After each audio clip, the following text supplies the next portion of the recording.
Wa insanu rafu yadaihi, dan disunahkan akan mengangkat dua tangannya.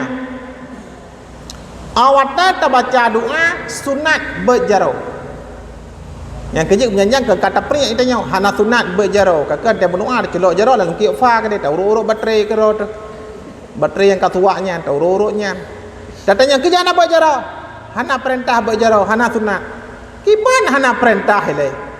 Kepu gadoh tak pada main kurung pegah haba satu tapi. Dalam kitab Usulul Hadis karangan Profesor Dr. Muhammad Ajaz Al-Khatib, guru besar hadis di Timur Tengah. Kalam hadis mutawatir maknawi 100 buah hadis tentang sunat mengangkat tangan ketika berdoa. Kita nyo gadoh tertimang kurung pegah haba satu.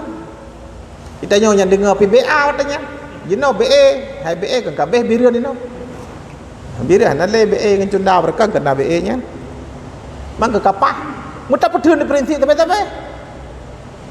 Tak baca buku Ulumul Hadis atau ilmu hadis karangan Profesor Dr. Daniel Junaid MA, mantan direktur program pasca sarjana UIN Naraneri. Nya dalam bahasa Indonesia, dia guna bahasa Arab tulen.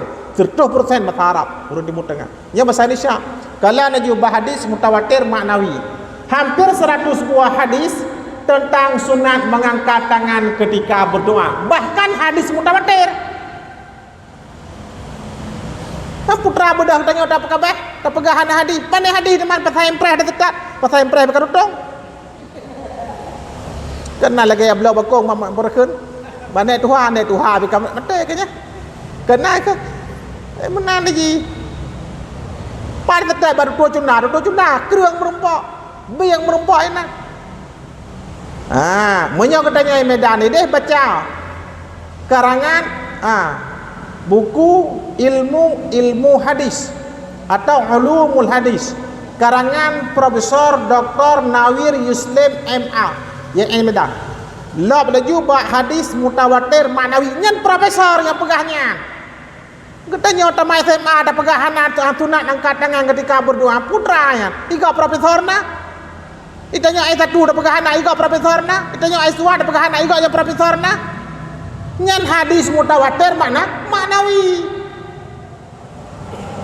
Malah menurut Profesor Dr. Muhammad Profesor Dr. Ali Mustafa Yaakob, Imam besar Masjid Istiqlal, mantan almarhum Allahumma fillahu ilang gure pernah menggure. Lagi Profesor Daniel Junaid pernah menggure. Kalau kita ingkar hadis mutawatir, itu namanya ingkar sunnah. Ingkar sunnah itu kafir. Masalah hana dabut hana ke dia karena sunnah bet. Lagi katanya masalah hana puasa Senin kami hana ke dia. Yang baik penafi hana puasa Senin kami. Nya ingat. Hai ada puasa tan ke dia. Baju hujung murad aja pun salah teman. Hai ada buat jarau puduk je no tepat ngamper jarau no. Nya jarau ne nya jarawi amper batengah ajak ke rai. Puduk bertepat je hai ada buat hana ke dia. Yang baik pegah hana sunnah bet. Nyan hadis mutawatir.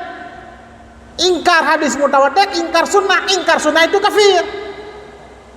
Meramahan masalah ayat ketika digo ada sembahyang tan ke dia.